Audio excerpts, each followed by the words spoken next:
This is your news source evening bulletin for today, Tuesday, the 29th day of July in the year 2025. I'm Gordon Mosley reporting, and here is what we're tracking tonight. While admitting that there are rogue elements in the Guyana police force, Deputy Commissioner of Police Ravindranath Buduram has indicated that steps are being taken to rid the force of those bad elements. Appearing on the government-produced program Safeguarding Our Nation this morning, the Deputy Commissioner said allegations should be reported against corrupt police officers. He said action will be taken against them. While there are some rogue elements within the force, majority of our officers are good officers and they are here to serve the public. For this reason, we take this issue very seriously. We have done training in integrity and monitoring at all levels. If there is an allegation of misconduct, our Office of Professional Responsibility would investigate. And after advice is sought, action will be taken. The Guyana police force has been dogged by corruption claims over the years, from reports of bribery payments to fraud and even the disappearance of evidence during active investigations. While the force has repeatedly indicated a no-nonsense approach to tackling the problem, it often finds itself facing the same accusations as new reports surface. Deputy Commissioner Buduram said the work is ongoing to build a more professional police force. There are some incidents recently on the East Bank where a policeman was arrested with narcotics. There was also one recently on the East Coast where a policeman was arrested with a firearm, illegal firearm. Those matters are presently before the court. At no time at all will the force tolerate misconduct and turn a blind eye on them. Additionally, our main focus and aim is to have a zero tolerance on misconduct in offices.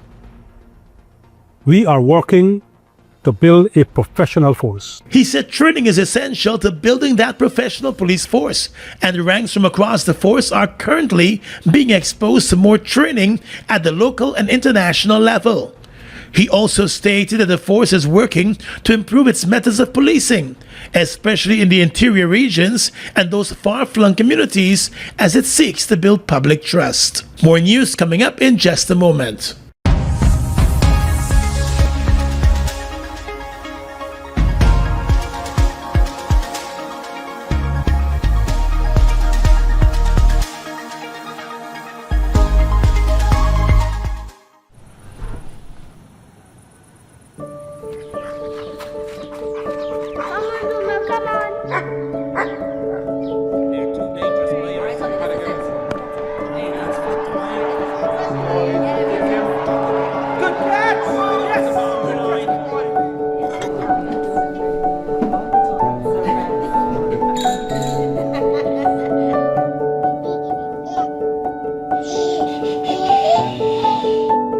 Your own home is so much more than just four walls, floors, and ceilings. It's a lifetime of great memories and stories. Come talk to us and start your journey home today.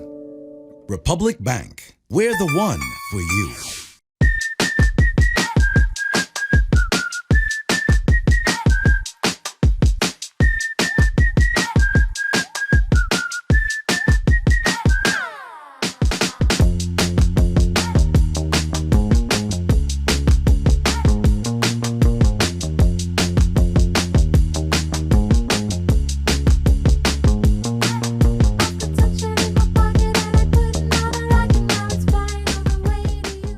Join the Calaco family.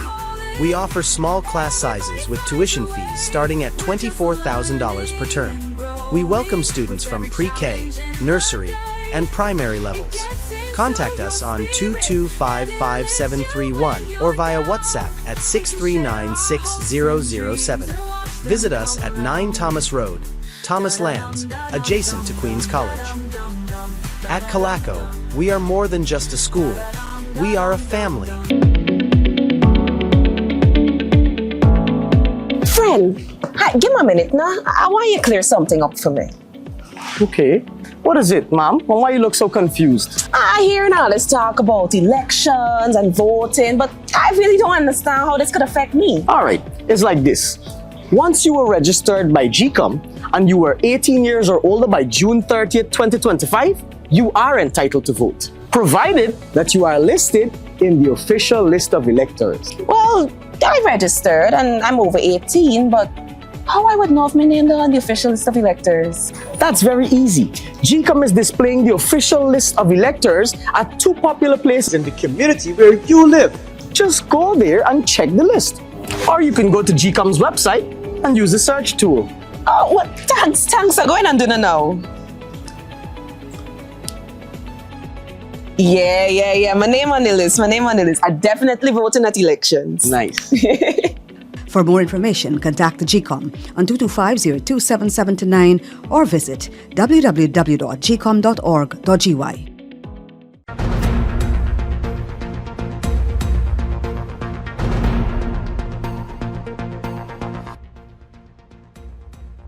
Acting Chief Justice Roxanne George this afternoon dismissed the legal challenges brought against the country's proportional representation electoral system by attorney Christopher Ram and Vishnu Bandhu. Mr. Ram and Bandhu, who is the leader of the United Republican Party, were challenging certain sections of the Representation of the People's Act. Both Ram and Bandhu had asked the court to set aside certain sections of the act, as well as to declare certain aspects of the country's electoral framework unconstitutional.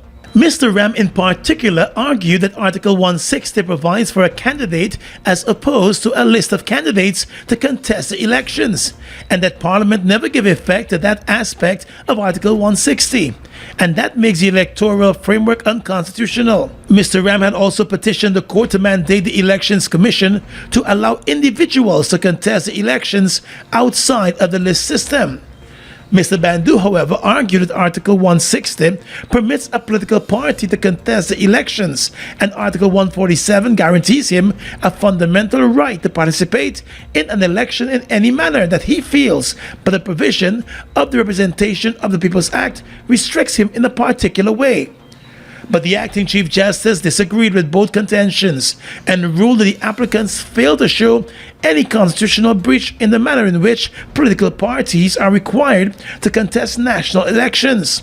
She explained in her ruling that there was no evidence to support the claim that the electoral system was flawed. Attorney General Anil Nandlal, who represented the state in the matter, has welcomed the ruling and said it puts to rest a case that should have never reached the court. They completely misconstrued Article 160. They plucked words out of it to suit their political expedient position in their cases, in the case. And we had to show the court how Article 160 should be interpreted and how the proportional representation electoral system works. The acting Chief Justice also dismissed the argument that the proportional representation system created unconstitutional barriers for smaller or individual candidates seeking to participate. We countered that his reading of Article 160 was completely inaccurate. Article 160 makes no provision whatsoever for an independent candidate to run. Article 160, first of all, entrenches in the Constitution and establishes an electoral system called proportional representation. Proportional representation by itself, by its very character, does not allow for independent candidates to run. So that's the first flaw in the argument. The court has ordered Ram to pay $500,000 in costs to the Guyana Elections Commission, while Bandhu was ordered to pay $250,000 to GCOM and $250,000 to Attorney General Anil Nandlal. The chairman of the National Disability Commission, Ganesh Singh, said while Guyana has made significant progress in addressing the challenges confronting persons with disabilities, gaps remain, particularly in the labor market, where persons with disabilities still find it difficult to gain employment. He was at the time delivering remarks at the Pegasus Hotel during the opening ceremony of Unleash Ability Summit, a program hosted by the Ministry of Human Services in partnership with the United Nations Children's Fund UNICEF to empower people with disabilities through innovative mental health initiatives and inclusive rehabilitation for sustainable change. Singh was the first to acknowledge that since the enactment of the Persons with Disability Act in 2010, Guyana has made significant progress addressing the challenges facing persons with disabilities. But he said too many gaps remain. However, there are still many gaps. And with the development in the disability community, we're not seeing that development translate into meaningful employment opportunities and access to services. I'll share a few examples. We've had thousands of persons with disabilities trained in various vocational skills areas through the Ministry of Human Services and Social Security, the Ministry of Labor, and other government agencies.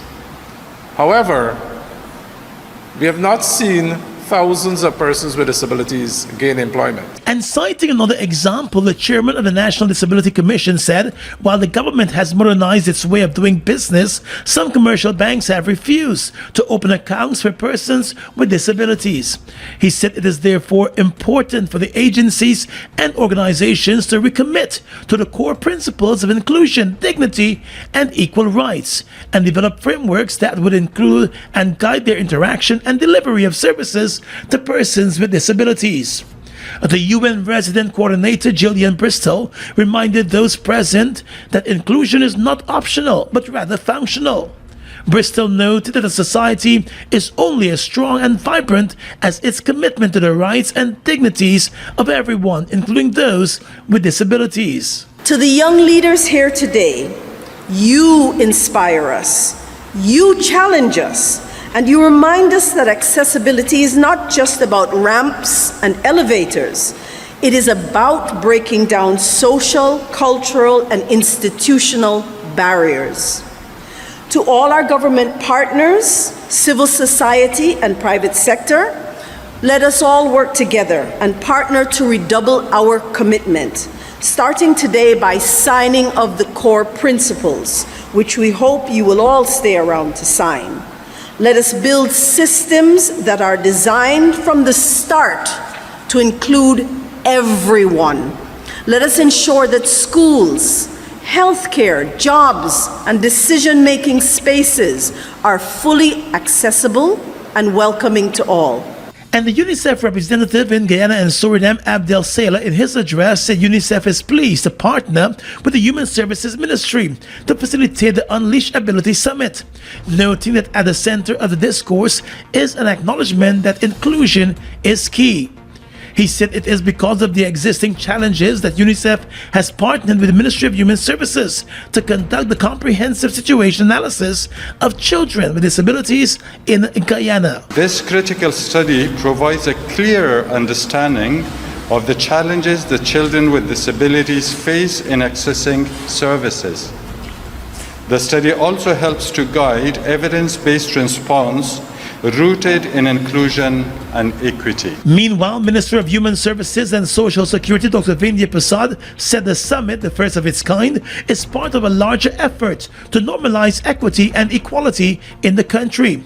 She said the summit is intended to celebrate the strengths and accomplishments of persons with disabilities, while also giving them a platform to share their success stories and also their challenges. We have been listening to this community for all of the 5 years of our government, and we have, as Ganesh said, been moving at an accelerated pace to ensure that every suggestion, every recommendation is taken on board to decrease what can be considered onerous challenges on persons living with disabilities. Dr. Prasad said the government will continue to build on the Disability Act, noting that it is also committed to reviewing the Act with the aim of strengthening the legal framework to further protect the rights of persons with disabilities.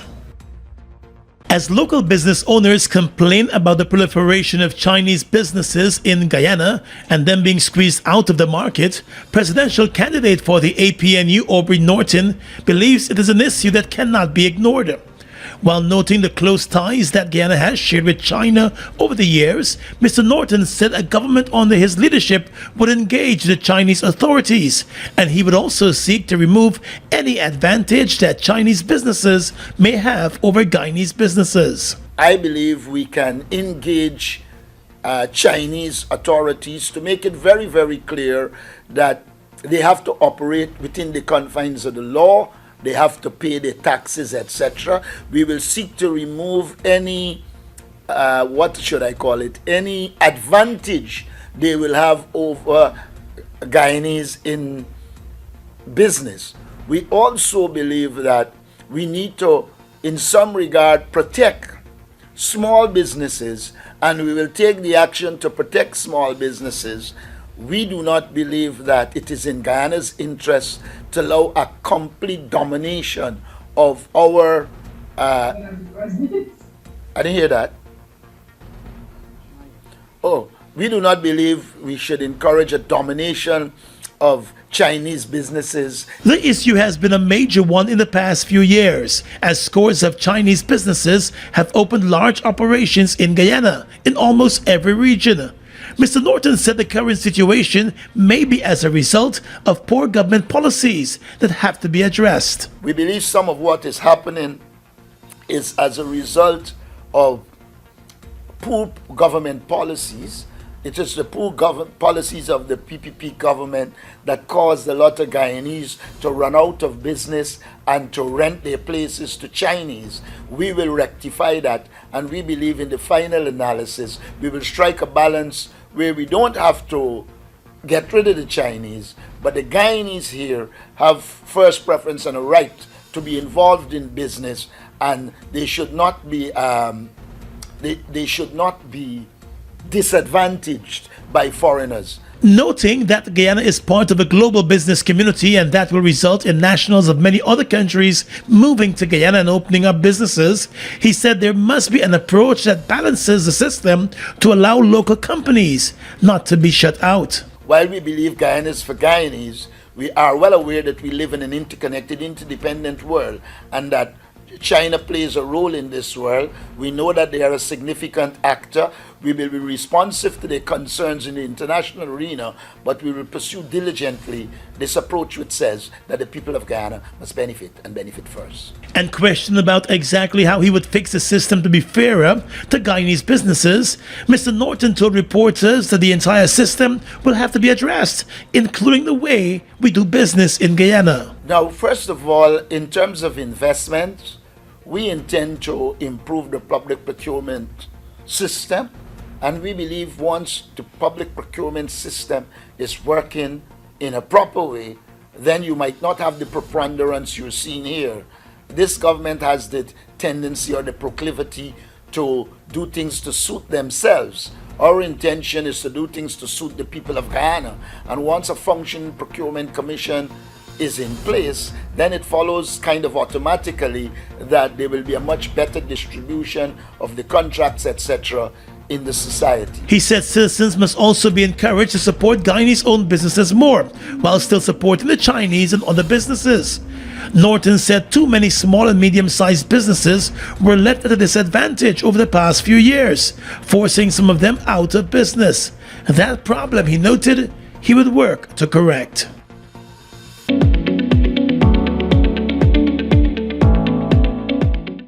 You never vote neither, so you don't know if anybody gonna know which party you vote for. Not because I never vote. I know that when I vote, nobody can see which party I'm voting for. Why should I believe you?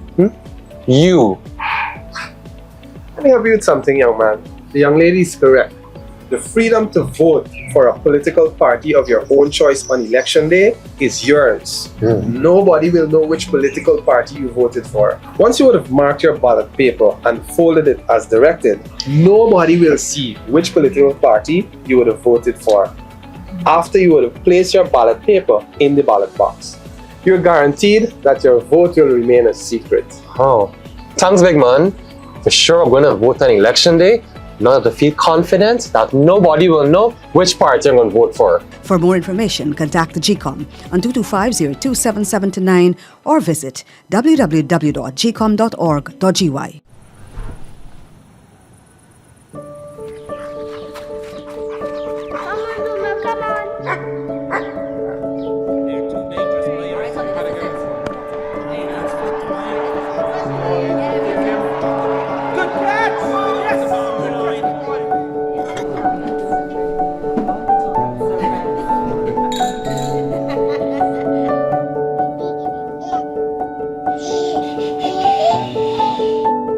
Your own home is so much more than just four walls, floors, and ceilings. It's a lifetime of great memories and stories. Come talk to us and start your journey home today. Republic Bank. We're the one for you. New York City, summer is about to get hot. Saturday, August 2nd, SR Hamilton LLC presents Gospel Infusion. Featuring Samuel Medas, Psycho, Eddie Neblett, Sean Daniels out of Trinidad, Christelle Brandt, Sherilyn Maloney, DJ Kesta D, Timothy Roberts, and many more at the South Jamaica Multi-Service Center, 11402 Guy R. Brewer Boulevard, Queens, New York. Gates open at 4 p.m., showtime 5 p.m. Get your super early bird tickets for only $50. General admission $70. Pay more at the gate, and limited VIP $100 all inclusive. Come and experience the outpouring of God's grace Saturday, August 2nd. For more information, visit Gospel Infusion on Facebook and Instagram. Washi. Hi people. Washing made so easy since I found Washi. Washi me use wash me clothes and I can say Washi soap powder wash clothes so nice. Washi soap powder leave your clothes color bright. Washi soap powder leave me clothes smelling nice, of course. So give thanks to Washi soap powder for doing my laundry right. Keep my clothes color bright. Have my clothes smelling nice for sure. I could not ask for more. Comes in lemon and original. It is a washing machine in a pack. Washi soap powder wash clothes so nice. Washi soap powder leave your clothes color bright. Washi soap powder have my clothes smelling nice, of course. Distributors located in the Starbrook Market. When you are identified at the polling station as the voter you claim to be, you will be given a ballot paper for you to vote. The election official who gives you the ballot paper must stamp it in your presence at the back of the top section and bottom section with the official 6-digit number of the polling station. If you are given an unstamped ballot paper to vote, it is your right to insist that it must be stamped correctly before you accept it to cast your vote. If you vote on a ballot paper that is not stamped with a 6-digit number, your vote will not be counted because a ballot paper that is not stamped is not valid. It is your constitutional right and civic duty to vote at the upcoming general and regional elections, providing you are listed in the official list of electors. Vote early on election day. For further information, contact GCOM on 225-027729, 226-6557, 223-9650, or visit the GCOM website at www.gcom.org.gy. Well, the Alliance for Change is encouraging small contractors not to get caught up in political loyalty over government contracts. Speaking at an AFC public meeting over the weekend in East Penitence, the AFC presidential candidate and leader Nigel Hughes said in many communities like East Penitence and West Rheinveld and East Rheinveld, the government has been in a rush over the past year to hand out small contracts to residents. He said while the country has been earning billions from the oil industry since 2020, it is only now that small contractors from some communities are being given contracts, while friends and family of the governing party have been benefiting for years. Remember, they make money in 2020, they make money in 2021, they make money in 2022, they make money in 2023. Halfway in 2024, they said they're giving you a little contract for $2.5 million, and you feel that you owe them something. They've been hustling you since 2020 and teething your corn since then. and now they're coming to you in 2024 and 2025 and telling you that you owe them loyalty because they give you a contract. The AFC presidential candidate noted that while the country earns over $1.5 billion per day from the oil industry, many citizens are not seeing the direct impact on their lives. We are making $1.5 billion a day off of oil. We ain't even gone to gold. Ask yourself if after 5 years you feeling this $1.5 billion a day. Ask yourself if your living conditions improve, as the drainage in your society improve, as the performance of your children in school improved. Has any of the services that you expect improved? Hughes said the PPP should be rejected. He said while in some communities, residents and small contractors are given small contract sums, those closely affiliated and connected to the governing party have been enjoying massive contracts totaling hundreds of millions of dollars. He has promised that an AFC-led government would fix the procurement system to ensure everyone gets a fair share of the country's resources. Poverty, youth unemployment, limited access to clean water, and poor infrastructure continue to affect the daily lives of residents of Sophia. Those were among the concerns raised by citizens during presidential candidate Simone Broom's recent political outreach in the area.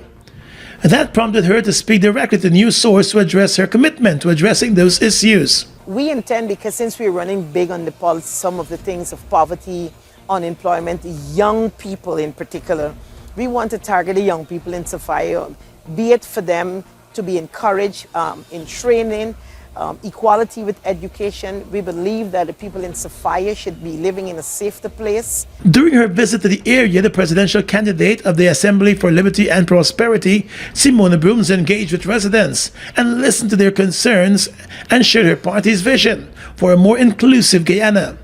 She highlighted the stigma placed on Sophia. Sophia, I believe, for too long has a stigma on it, and it's a lack of opportunity for the people here in Sophia. So a lot of concerns about people talking about young people and just the crime, the stigma attached to crime in this community. She explained that one of the key objectives of her visit was to ensure that political leaders remain closely connected to the realities being faced by communities. Rondell Ned, a former resident of Sophia and the candidate for the ALP, spoke about the need for support, particularly for unemployed and underemployed young people. Yeah, so we will also want to implement an incentive program so that we can cater for the needs of these young people. All right, for example, if you are attending university, you would want to ensure that that there an incentive on a monthly basis so that you can take care of your personal need. Also, zone transportation. Right, ensure that transportations are available for you at a different stop to take you on campus and to bring you back to your respective home as well. He further explained that the aim of the party is to implement a program called Learning Business by Doing Business, where youth would have an opportunity to be educated, trained, and prepared to venture into entrepreneurship. One resident, Matthew King, shared his passion for politics and said it stems from growing up in poverty and witnessing the struggles faced by families, especially in the Sophia area. The Regional Health Security System and the Regional Coordinating Mechanism for Health Security Workshop opened in Guyana with the Executive Director of the Caribbean Public Health Agency, Dr. Lisa Indar, calling on countries within the region to adopt a multi-tiered, One Health cross-sectoral approach to address the health challenges confronting the region.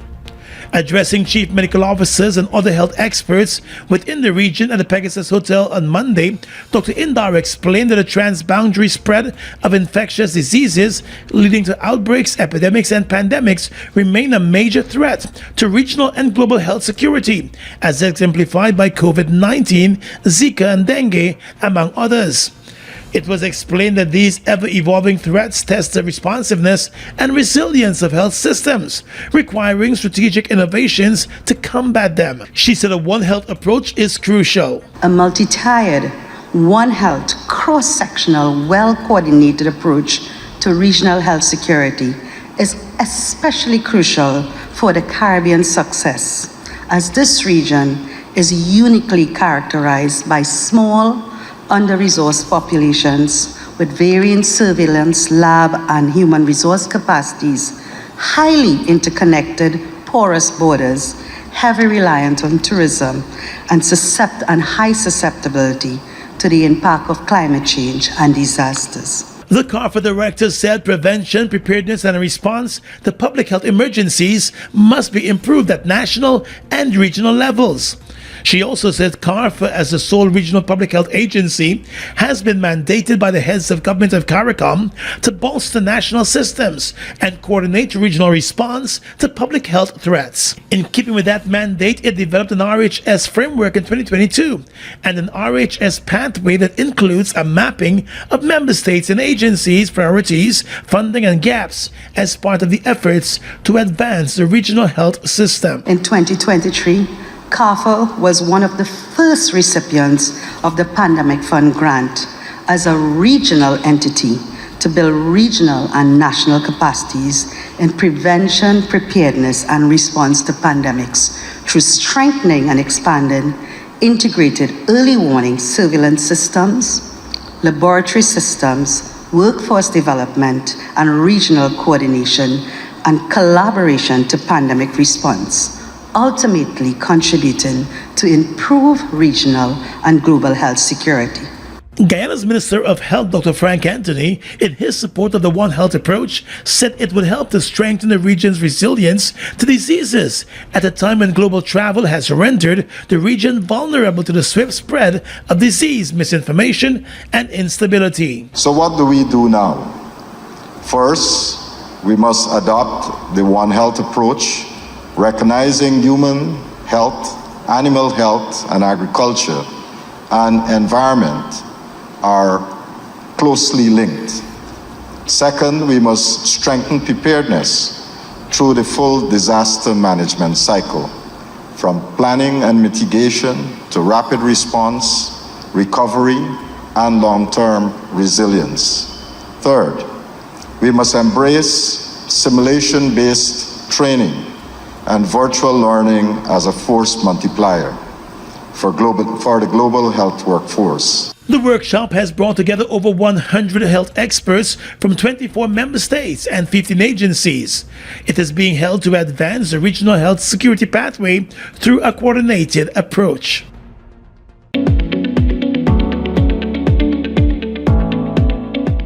What's going on here, man?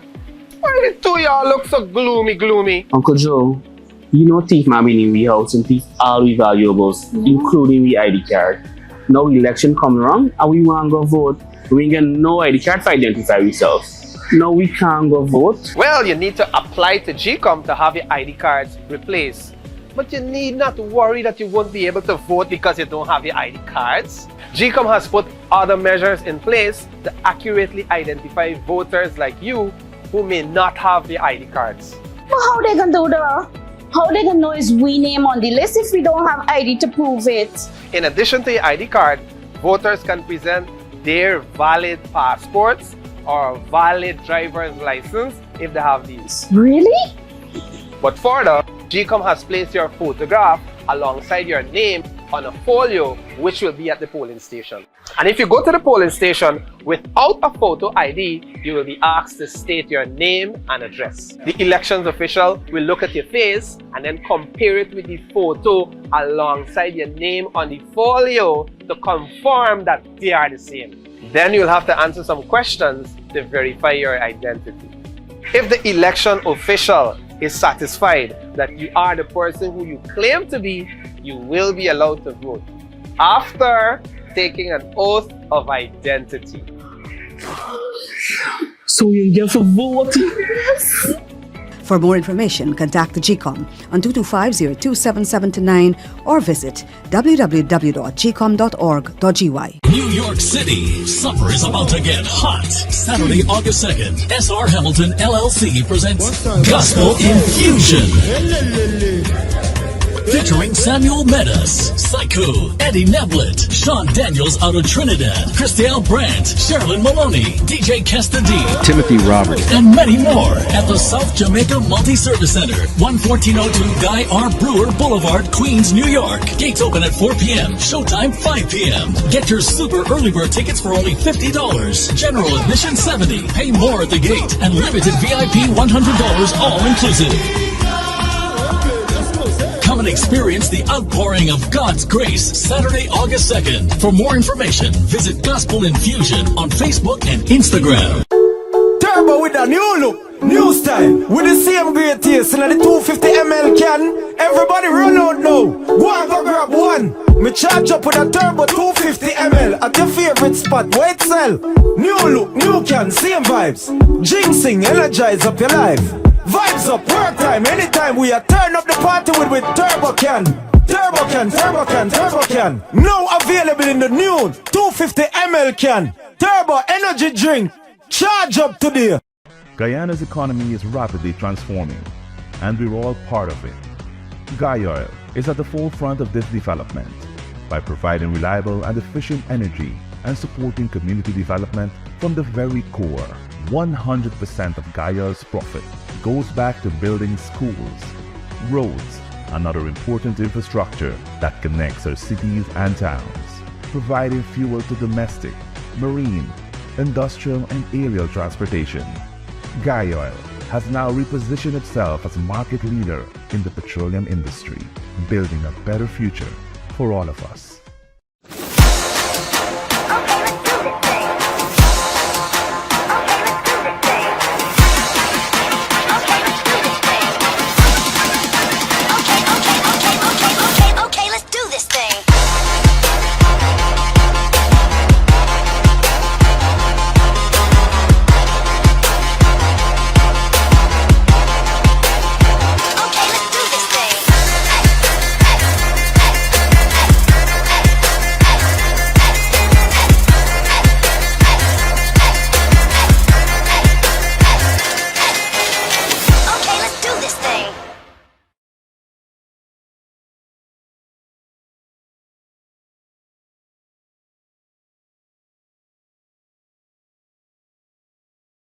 With your regional and international news tonight, I am Svetlana Marshall. In the region, Antigua and Barbuda Prime Minister Gaston Browne on Monday said that the information which led immigration officers to make further inquiries of former Trinidad and Tobago Prime Minister Dr. Keith Rowley did not originate in St. John's.